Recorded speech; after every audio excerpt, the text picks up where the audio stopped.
Terjerat cinta duda. Bab 31. Lebih baik cerai. Perut Erla bertambah mual saat ini hingga terus muntah. Huek. Huek. Nyonya, bentak sang pembantu geram karena dia harus membersihkan diri karena kena muntah Erla. Dia mengibaskan bajunya lalu berlari ke kamar mandi tanpa dia sadari kunci borgolnya terlempar ke atas tempat tidur dan terlihat oleh Erla. Dia segera mengambilnya dengan ujung kakinya setelah kepergian sang pembantu. Erla cepat-cepat menyembunyikan kunci di dalam bi hanya agar tidak ketahuan sang pembantu. Setelah membersihkan dirinya, pembantu itu membuka spray yang sudah penuh dengan muntahan Erla. Dia membawanya ke dapur dan waktu itu dipergunakan Erla untuk membuka borgolnya. Dia mengambil ponselnya yang diletakkan oleh Peter di nakas lalu segera menghidupinya. Banyak pesan masuk dan juga telepon, tapi bukan itu yang menjadi tujuan utama Erla saat ini. Dia ingin menghubungi Dahmi untuk meminta bantuan. "Halo Mas, bantu aku Mas." "Mas Dahmi," ujar Erla tapi ponsel dimatikan oleh Dahmi. "Siapa Mas?" tanya Sela yang melihat Dahmi menyembunyikan kembali ponselnya di saku. "Orang salah sambung sayang, ayo cepat ke rumah sakit, katanya perut kamu sudah sakit sayang, nanti malah melahirkan di sini." "Aku yang kebingungan," ucap Dahmi dan diangguki Sela. "Ya dari pagi tadi Sela mengalami kontraksi tapi masih 2 tahan, sore ini sudah tidak bisa tertahan lagi." Dahmi menuntun Sela ke dalam mobil. "Tunggu sebentar ya sayang, aku ambil barang-barangnya dulu, kamu masih bisa tahan kan?" tanya Dahmi. "Iya Mas, cepetan." "Iya, sabar ya." Erla mencoba menghubungi Dahmi kembali tapi tidak bisa. Dahmi langsung memblokir nomor telepon Erla karena memang dia tidak mau berurusan lagi dengan perempuan itu. "Mas, kenapa tidak bisa dihubungi sih?" kesal Erla lalu keluar dari kamarnya perlahan. Mungkin pembantunya sedang sibuk dengan cucian kotor membuat Erla bisa leluasa untuk kabur. Dengan kondisi tubuh yang sudah sangat lemah, Erla berjalan keluar. Erla menyetop taksi lalu segera masuk. "Pak, ke kos Garuda ya?" "Iya Bu," sahut sang sopir taksi. Hanya kosan mamanya yang Erla ingat saat ini. Tubuhnya mengurus dan benar-benar memprihatinkan saat ini. Hampir 1 bulan dia disekap Peter dan disiksa tanpa ampun, bahkan sering tak diberikan makan, membuat Erla benar-benar tersiksa lahir batin. Sesampainya di kos, supir taksi memanggil Erla tapi Erla hanya diam saja. "Bu, sudah sampai?" ucapnya. Erla tidak juga menyahut, membuat supir taksi tersebut penasaran dan menggoyangkan lengan Erla tapi justru Erla terjatuh. "Astaga, mati," pekiknya. "Tolong! Tolong!" Suara teriakan mengundang kedatangan penghuni kos, bahkan Mama Dina pun ikut keluar dari kamarnya padahal dia sedang bersembunyi dari pemilik kos. "Ada apa?" tanya salah seorang lelaki penghuni kos. "Ini Mas, tadi perempuan ini naik taksi saya tapi sesampainya di sini dia malah begini." Lelaki itu memegang pergelangan tangan Erla dan masih ada denyut nadi. "Masih hidup, hanya pingsan, mungkin lemah.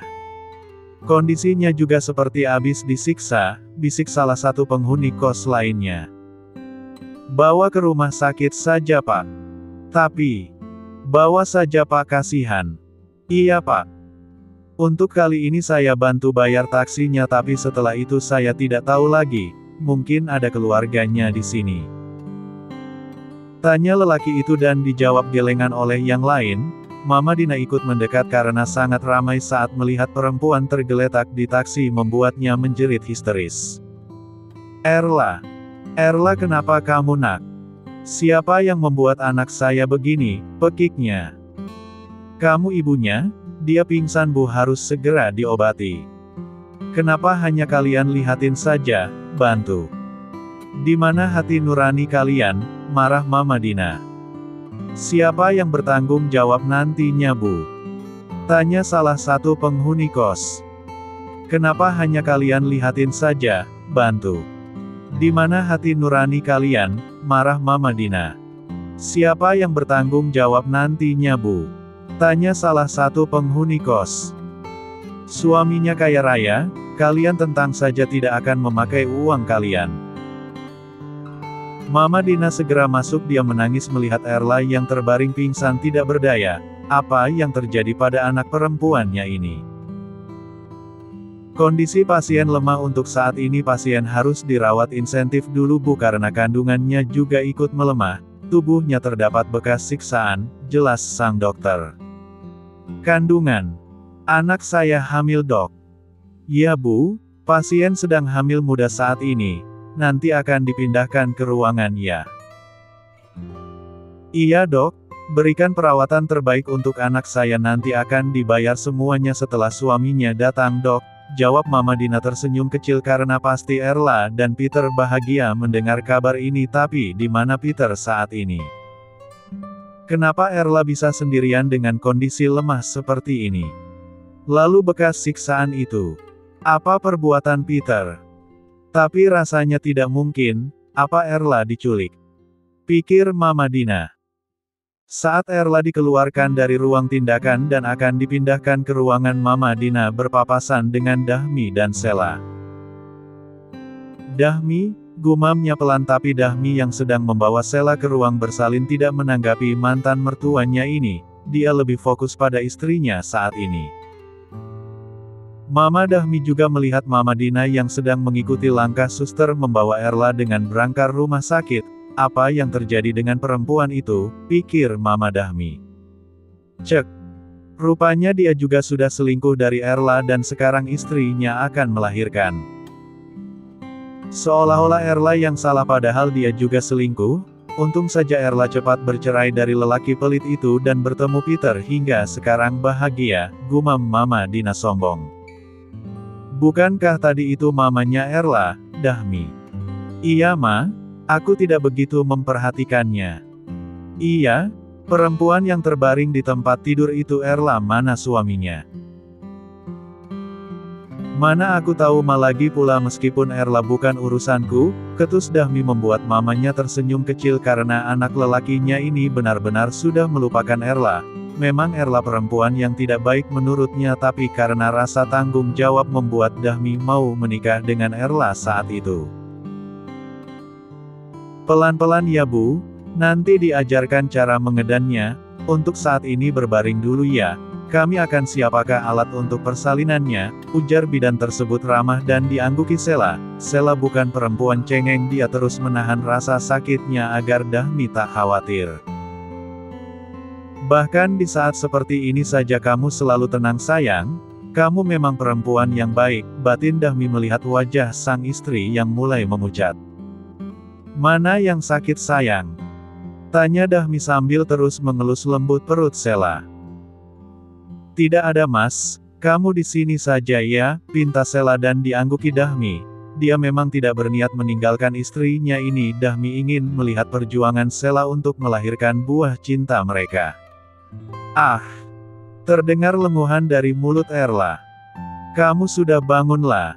Mama. Iyalah. Ini Mama. Aku haus. Sebentar sayang, Mama ambilkan minum. Erla memijit keningnya sendiri merasakan pusing. Mungkin karena sudah lama tak melihat matahari membuat Erla terkejut saat keluar tadi. Tubuhnya pun sudah lemah karena makan tidak teratur. Kamu kenapalah? Aku. Peter mana? Kamu hamil lah? Kamu hamil anak Peter. Pasti Peter akan bahagia mendengar kabar kehamilanmu. Hamil? Iya sayang, kamu hamil pewaris keluarga Peter, pasti kamu bahagia kan? Mama juga bahagia mendengar kabar ini, tapi kenapa tubuhmu begini banyak bekas goresan? Aku. Kenapa sayang? Hiks. Aku tidak sanggup lagi menjadi istri Peter. Maksud kamu apalah? Tanya Mama Dina terkejut. Aku ingin bercerai, Ma, jawab Erla sambil menangis. Kamu sadar dengan apa yang kamu ucapkanlah? Tanya Mama Dina. Iya, Ma. Aku mau cerai dari Peter, dia sudah menyiksaku Ma. Aku disekap dan ini hasilnya.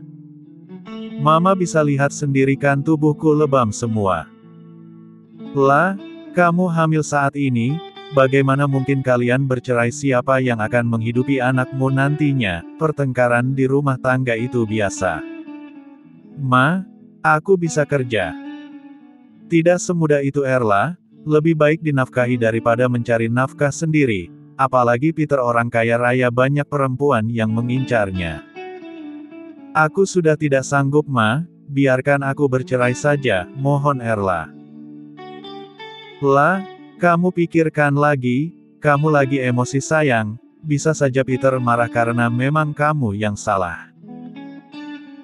Kamu harus pikirkan nasib anak ini, bagaimana bisa kamu memutuskan untuk bercerai sementara kamu hamil dan Peter akan bahagia dengan kehamilan kamu, kekeh Mama Dina. Tidak Ma.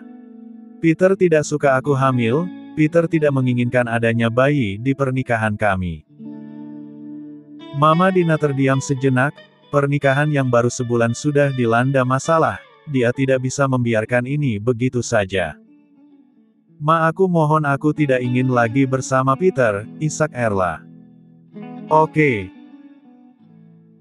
kita cari jalan dulu ya. Jika memang kamu ingin bercerai, kita harus bisa menguasai harta Peter minimal setengahnya. Kalian punya anak dari pernikahan ini, sia-sia kamu menikah jika hasilnya zong lagi. Cukup dengan Dahmi yang zong, jangan Peter, usul Mama Dina. Terserah bagaimana baiknya Ma saja, yang jelas aku mau cerai, aku tidak sanggup lagi. Lalu bagaimana dengan tagihan rumah sakit ini? Dan bagaimana hidup kita ke depannya? Kamu tidak akan mungkin bekerja dengan keadaan hamil lah. Apa tunggu sampai kita punya tabungan saja kamu bercerai? Ma, aku keburu mati disiksa bule itu. Kalau kamu baik tidak mungkin Peter menyiksamu. Peter itu memiliki kelainan Ma, keinginannya tercapai jika menyiksa lawannya hingga kesakitan, jelas Erla membuat Mama Dina sedikit bergedik. Lalu bagaimana hidup kita lah? Kamu tahu sendiri kan Mama sudah bercerai dengan Ayah Bahtiar. Mama sih orangnya nggak sabaran, jual saja dulu Ma ponselku, aku masih punya uang di tabungan sekitar 10 juta untuk hidup kita menjelang aku dapat pekerjaan, tapi kita harus hemat, ucap Erla. Erla sudah memikirkan akan bekerja lagi dan meminta kembali pada Dahmi. Mobil kamu mana? Ya aku tinggallah Ma, membawa badanku saja sudah syukur. Mama tahu aku hampir 1 bulan ini dipaksa oleh bule sialan itu, mana bisa aku bawa mobil, hanya tas yang aku bawa itu pun isinya hanya tabungan dan ponsel. Mama punya ide, Mama akan peras Peter, kamu harus divisumlah agar bisa meminta uang ganti rugi pada Peter. Mama yakin Peter itu akan membayarnya secara dia tidak akan mungkin mempertaruhkan karirnya begitu saja.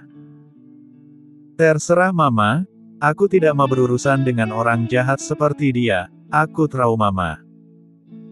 Dulu kamu yang mau berselingkuh dengan dia, sekarang kamu yang ketakutan. Mungkin saja Bu Ambar sudah dia bunuh Ma karena memang sudah tidak terlihat lagi sampai sekarang, hanya saja tidak ada yang mengetahuinya. Yang benar kamulah.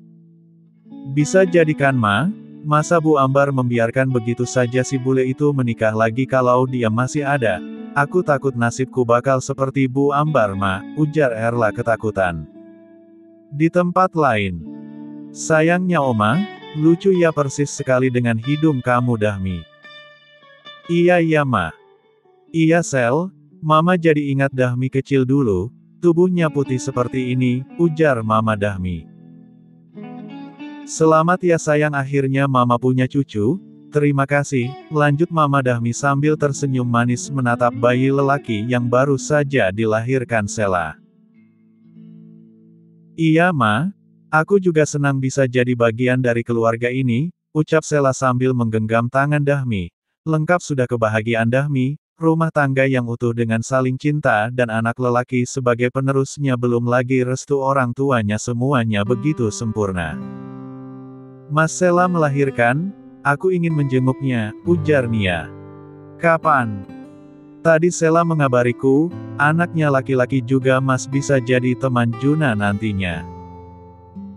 Nanti selepas maghrib kita ke sana, Juna ditinggal saja sama mama sayang, aku tidak mau dia ikut ke rumah sakit.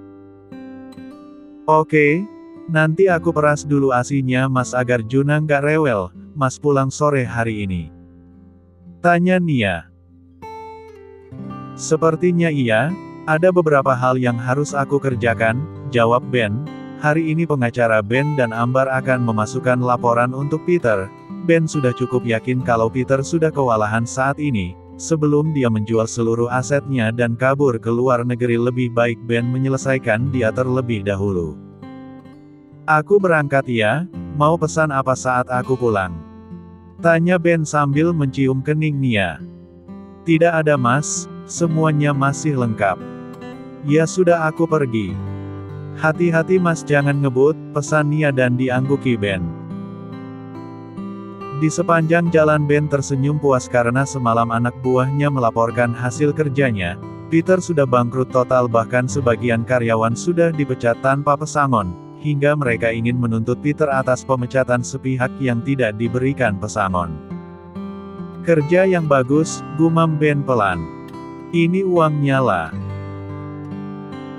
Pegang dulu saja Ma untuk keperluan kita, setelah ini kita cari kos yang lebih murah, mungkin besok aku sudah bisa keluar dari sini, ujar Erla. Mamanya baru saja selesai menjual ponsel Erla dan uangnya lumayanlah bisa mereka gunakan untuk membayar rumah sakit dan kos 1 bulan ke depan sampai Mama Dina menemukan cara untuk mendapatkan uang dari Peter. Kamu harus segera pulihlah agar kita bisa menemukan jalan keluarnya berdua. Kalau memang Peter tidak mau anak itu, kamu buang saja daripada merepotkanmu nanti. Ma, ini anakku cukup sudah, sekali aku ceroboh hingga anakku meninggal, tidak untuk kedua kalinya Ma. Ujar Erla sambil memegang perutnya, dia menginginkan anak ini hidup. Tapi siapa yang akan menanggungnya lah? Kamu tahu bukan sekarang apa-apa mahal, butuh uang sedangkan kamu tidak bekerja. Mau kamu kasih makan pakai apa? Belum lagi semua perlengkapan dia. Ma, nanti aku akan bekerja Ma. Aku tidak ingin membunuh anakku sendiri. Cukup 1 kali kesalahanku, tidak kedua kalinya. Untuk perlengkapan Mama tidak perlu khawatir, aku masih menyimpan semua perlengkapan yang aku beli dulu, jawab Erla. Terserah kamu asal jangan merepotkan Mama nantinya lah. Ma, aku mohon Mama jangan egois. Aku butuh Mama saat ini Ma, hanya Mama yang aku punya. Kita bisa hidup bersama dengan anakku Ma. Kita lihat saja nantilah, Mama pusing kamu tidak bisa diajarin, jawab Mama Dina. Mama Dina berpikir jika Erla bercerai dari Peter otomatis tidak ada yang mau dengan Erla lagi karena dia sedang hamil, tapi jika Erla tidak hamil akan mudah menggaet para orang kaya atau hidung belang dan mereka akan hidup enak lagi. Ark. Kenapa semakin kacau begini? Kesal Peter memegang rambutnya. Penghitungan uangnya semakin memburuk membuat Peter bingung apa yang harus dia lakukan. Sepertinya buruk jika aku terus bertahan di sini. Apa dia harus meninggalkan semua hutang-hutang ini dan kabur, pikir Peter, karena jika dia menjual asetnya tidak akan cukup untuk membayar gaji karyawan dan dia akan kehilangan segalanya, tapi jika dia kabur dan menjual asetnya otomatis dia masih bisa tinggal di negaranya nanti. Aku tidak bisa terus begini, aku harus segera memutuskannya agar cepat selesai, batin Peter. Brooke, maaf Bu. Nia, Mama. Cek, ternyata anak sombong ini yang menabrakku, sana jangan sentuh aku, jijik. Ujar Mama Dina sambil mengusap tubuhnya karena Nia berusaha membantunya. Ayo sayang, ajak Ben menarik tangan Nia cepat. Hei, jangan mentang-mentang kamu orang kaya seenaknya saja main pergi, bagaimanapun juga saya ini mantan mertua kamu, meskipun saya tidak sudi punya menantu seperti kamu, oceh Mama Dina. Ayo sayang, ajak Ben lagi karena Nia memberhentikan langkahnya mendengarkan ocehan mantan mamanya ini. Mas, sudah tidak usah didengarkan. Menantu durhaka kamu, pekik Mama Dina menunjuk Ben, sedangkan Ben melihat kiri kanan seperti orang bingung. Anda bicara pada saya? Tanya Ben. Ya kami, pada siapa lagi, katanya orang kaya tapi bodoh. Kesal Mama Dina. Yang Anda katakan siapa? Tanya Ben mendekat pada Mama Dina dengan wajah sangarnya. Kamu, jawab Mama Dina gugup karena Ben seperti hendak memakannya hidup-hidup. Saya bukan menantu kamu, jadi di mana letak durhakanya saya? Dan satu lagi, tadi kamu yang mengatakan istri saya anak sombong. Jelas saja kami tidak mau menegur kamu karena memang kami orang kaya yang sombong seperti yang kamu katakan. Jadi di mana letak kesalahan kami? Ujar Ben sinis. Mas sudah, bisik Nia. Dia harus diberi pelajaran sayang agar tahu dengan siapa dia bicara. Kita bukan rakyat jelata seperti dia yang hidupnya sebagai parasit. Jangan sombong kamu, saya mantan istri ayah Nia, hargai saya. Hanya mantan bukan. Kamu tahu di mana letaknya mantan? Di tempat sampah. Berapa hargamu? Ujar Ben membuat Mama Dina bertambah kesal. Jangan kurang ajar kamu Ben. Meskipun kamu perempuan, saya tidak akan takut karena perempuan seperti kamu memang harus diberi pelajaran agar tahu siapa lawan bicaramu. Saya membuat kamu tak bisa bicara detik ini juga dengan kekuasaan saya. Kamu mencoba mengancamku. Bukan mengancam, hanya memberitahu kalau saya lebih berkuasa daripada Anda. Atau kamu mau membanggakan menantu barumu, jika ia panggil dia sekarang kemari. Mas, ini sudah malam, jangan ladeni dia, nanti keburu abis jam besuknya Mas, ingat Nia. Jangan takut sayang, jika jam besuknya habis untuk kita besok pagi rumah sakit ini akan berpindah tangan atas nama kamu. Sombong Ben membuat Dina menelan selaivannya. Wajah Ben terlihat sekali seperti ingin menerkamnya. Selama ini Ben menghormati ayah Bahtiar sebagai mertuanya dan sekarang Mama Dina bukan lagi istri mertuanya, jadi Ben bebas meluapkan isi hatinya. Mas, jika terus berdebat sama saja kamu dengan dia, sudahlah biarkan dia dengan kehidupannya sekarang, anggap kita tak pernah mengenalnya, ucap Nia lalu segera pergi meninggalkan suaminya karena Ben masih betah meladeni mantan mamanya itu. Sayang, tunggu. Pekik Ben yang ditinggal Nia. Kenapa meninggalkanku? Kamu terus meladeninya. Sayang, sesekali dia harus kita tampar dengan kesombongan kita agar dia tahu sedang berhadapan dengan siapa. Ingat Mas, di atas langit masih ada langit. Untuk dia tidak berlaku pepatah itu sayang, biar saja dia kebakaran jenggot. Nia hanya menghela nafas berat. Ben memang sengaja mengeluarkan unek-uneknya yang selama ini terpendam karena segan pada sang mertua lelakinya. Mertuamu ada di sini juga Mi, ujar Ben. Mertua yang mana? Tanya Dahmi bingung karena dia tak memiliki mertua, orang tua Sela sudah tidak ada. Mamanya Erla. Mantan mertua? Bukan lagi mertua, ketus Dahmi tidak terima jika Ben mengatakan Mama Dina mama mertuanya. Ben tersenyum kecil melihat reaksi Dahmi yang terlihat tidak suka mendengarnya. Siapa namanya? Tanya Nia sambil menggendong bayi mungil itu. Belum ada nama Onti, masih bingung mau kasih nama apa, soalnya ada menyiapkan beberapa nama tapi belum tahu yang mana yang cocok, jawab Sela. Tampan ya, putih mirip Sela. Kata Mama Mas Dahmi mirip Mas Dahmi kecil. Dia anteng dari tadi Mbak, nggak ada rewel-rewelnya, jelas Sela. Kata orang dulu kalau kecilnya anteng besarnya rewel Sel, tapi mitos sih belum ada pembuktian di kita karena Juna juga masih kecil. Semoga aja nggak ya Mbak, Juna sekarang udah bisa apa? Yang jelas kalau malam sukanya bergadang, kalau siang tidur, tapi sebagai orang tua baru ya dinikmati aja Sel, jawab Nia sambil tersenyum kecil dan diangguki Sela. Kenapa dia ada di sini Dahmi? Mana aku tahu, kami sempat juga berpapasan tapi aku tidak mau melihatnya. Tidak mau apa karena ada Sela, rayu Nia. Nggak ada urusan lagi, jawab Dahmi ketus membuat mereka menertawakan Dahmi. Kenapa kamu tidak mencari tahu kenapa dia ada di sini? Tanya Ben. Mas, sudah deh kalau kamu mau cari tahu kamu saja. Dahmi sudah tidak mau tahu lagi tentang Erla, jangan digoda terus nanti Sela cemburu, ujar Nia. Dia tidak akan cemburu Nia, sahut Dahmi karena selama pernikahan Sela tidak menunjukkan gelagat cemburu pada Dahmi. Benar Sel? Tanya Nia tak percaya.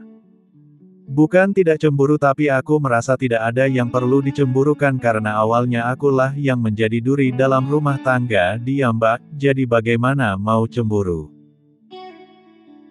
Kalau untuk saat ini sudah ada anak di antara kami aku rasa kita sudah saling dewasa dan bukan keributan yang dicari jadi aku yakin kalau Mas Dahmi bisa menjadi suami dan ayah yang baik untuk kami, jelas Sela lembut. So sweet. Tapi tetap harus waspada Sel, jangan terlalu percaya, tetap ada batasannya, lelaki kalau terlalu diberikan kepercayaan bisa ngelunjak ngerasa paling benar sendiri nanti, ucap Nia melirik ke arah Ben. Tapi aku tidak begitu sayang, aku bisa mengendalikan diriku dan aku bisa menjaga diri dari semua godaan haram di luar sana, potong Ben. Aku juga begitu sekarang, sudah tobat, sahut Dahmi ikut menimpali. Semoga saja, jawab Sela dan Nia serentak. Dahmi tidak menyangka hubungannya dengan Nia bisa kembali baik melalui Sela, istrinya ini benar-benar membawa berkah untuk Dahmi mulai dari segi ekonomi maupun hubungan silaturahmi. Sela sangat memberikan pengaruh baik untuk dirinya bahkan hubungan keluarga pun makin membaik. Ada Nia di sinilah, lapor Mama Dina. Nia. Kenapa dia ada di sini Ma? Mana Mama tahu, mungkin jenguk istri Dahmi kali. Istri Dahmi? Maksud Mama? Tanya Erla semakin tidak mengerti. Kemarin Mama lihat Dahmi dan istrinya yang mau lahiran. Istri Mas Dahmi mau lahiran. Mama bercanda. Bercanda bagaimana, jelas-jelas Mama lihat sendiri kok. Nggak mungkin Ma, bantah Erla. Kalau kamu nggak percaya ya sudah, Mama mau tidur kepala Mama pusing sudah bertemu Nia dan suami sombongnya itu, ujar Mama Dina berjalan ke arah sofa dan meraih selimut lalu menutupi tubuhnya sedangkan Erla masih terdiam membeku, dia masih belum bisa mencerna ucapan mamanya tentang Dahmi. Nggak mungkin Mas Dahmi sudah memiliki anak. Batin Erla tak terima. Aku harus sembuh dan bertemu Mas Dahmi segera. Aku harus bicara dengannya, lanjut Erla membatin. Bersambung.